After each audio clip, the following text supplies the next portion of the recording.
Hi, my name is Bill Schaeffer, and I have another book review.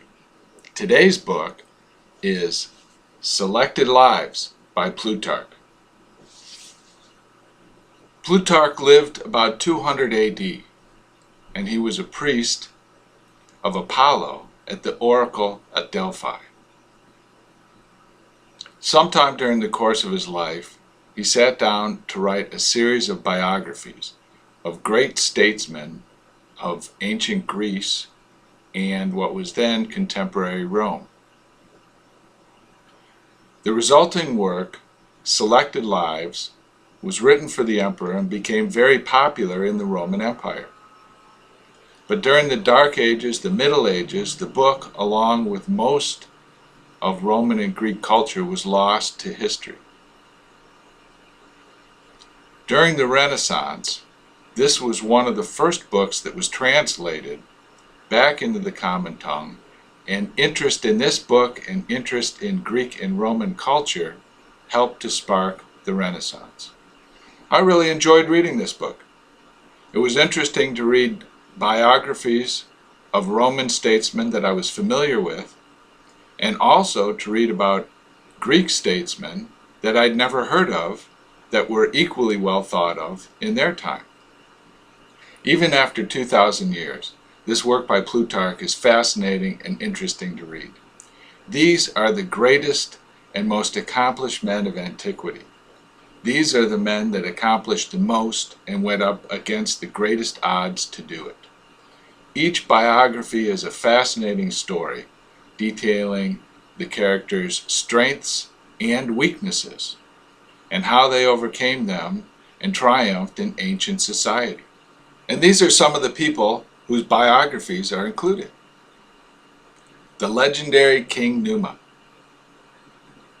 Pericles, Fabius Maximus, Alcibiades, the great general, Gaius Marcius, Demosthenes and Cicero, two great orators, Alexander, Caesar, two great generals, Demetrius and Anthony, and Cato the Younger.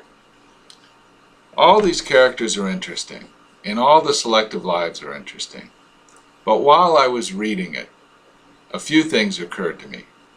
First, these were the greatest and most accomplished men in history, and yet, almost without exception, they met a miserable and tragic end. How curious that men who had risen to the heights of fame and glory for all time found it very difficult to end their lives gracefully. In fact, the only character in the book is the legendary King Numa, who died in his sleep. All the rest of these famous and great men had tragic endings to their lives. What a curious object lesson. That being said, they're all admirably great men, and that any one of us could have 1/5 of the talent and ability in our time that these men had in theirs, we would lead an outstanding and charmed lives. One of my favorites was Alcibiades. What a rascal he was, who kept on switching sides from Athens to Sparta to Athens to Persia, and everywhere he went, he seduced someone and got in trouble and had to run away under the cover of night. But a great and outstanding general who was flamboyant, he designed the invasion of Sicily at Syracuse. That Athens failed in the Peloponnesian War, more than 2,000 years later, General Patton used to invade Sicily in World War II. Also the story of Demosthenes, the great orator, who was weak and eventually, after an illustrious life, succumbed to suicide. Reading about Caesar and Cicero, who also met tragic ends, but were great statesmen and great orators in their own way. Fascinating story, inspiring, and at the same time, tragic and thought-provoking.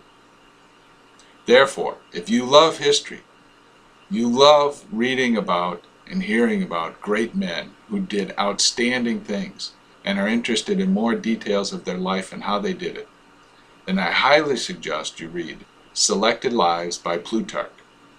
Thank you, and leave your comments below.